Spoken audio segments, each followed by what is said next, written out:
आशा की किरण। આ ઘર સભા તમને સરળ લાગે છે? હેલી લાગે છે તમને?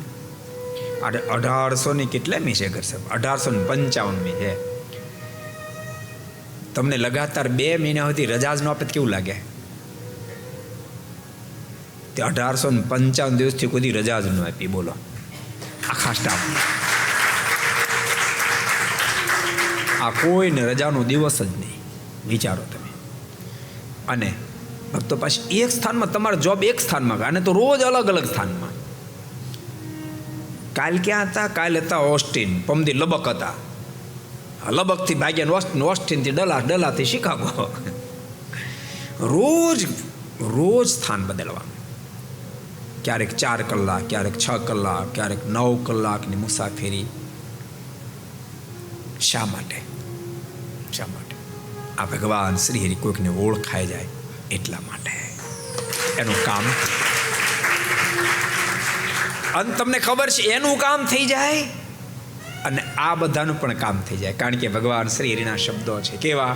મારે એક જીવને કોઈ મોક્ષના પથ ઉપર ચડાવે ને આખું બ્રહ્માંડ ભાંગી જતું હોય અને એને કોઈ ઉગારી લે અને જેટલો રાજી થયો એટલો એના ઉપર રાજી થાવ છું. એટલા માટે સંતોનો દાખલો. અને ભક્તો આ ઘર સભા ઠાકોરજી જ ચલાવી રહ્યા છે. પ્રગટ પણ એને જ કરીએ છીએ. અમે કોઈ દી વિચાર્યું નહોતું ઘર સભા જેવું નામ રાખશું. આ તો કોરોનામાં સત્સંગ સભા કરતા હતા અને શ્રી હરિચરિત્ર ચિંતામણી 3જો ભાગ વાંચતા તો એ પૂરો થયો અને પહેલો ભાગ સ્ટાર્ટ કર્યો અને ઠાકોરજી પીઠ ઉપર બેઠાનો સંકલ્પ કર્યો. આનું નામ આપણે ઘર સભા રાખ્યું.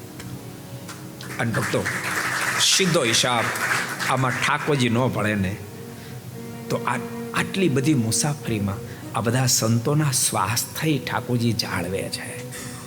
એ કેટલું કઠિન કામ છે. હાલો આપણે ઘર સભા કરવા પહોંચીએ પણ શરીરનો હાજર શું કરો કહો? બધા 1855 દિવસથી આપણે કોઈના સ્વાસ્થ્યમાં કોઈ પ્રોબ્લેમ ઠાકોરજી ન આવવા દે. એ કેટલી મોટી કૃપા, કેટલી મોટી કૃપા.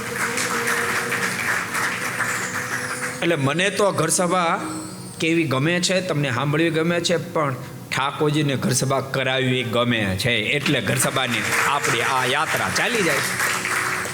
બાકી મને કરવી ગમતી, તમને સાંભળવી ગમતી, પણ ઠાકોરજીને કરાવી ન ગમતી તો આપણે શું કરી લઈએ? કહો, ધાડ દઈને ગળું બંધ કરી દે કરો હું તમે? હે સ્ટીલ લાવો તો ઠાકોરજીના હાથની વાત છે. એટલે આપણી મહેનતનું પરિણામ નથી, ઠાકોરજીની કૃપાનું પરિણામ છે. કોઈ પણ પરમાત્માની ઓળખાણ કરાય ન પણ ઠાકોરજીનો બહુ જ મોટો રાજીપો છે, બહુ મોટો રાજીપો છે.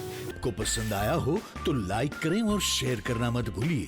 सब्सक्राइब करें सरदार कथा चैनल को और बेल आइकॉन पर क्लिक करना मत भूलिए लेटेस्ट वीडियो सबसे पहले पाने के लिए.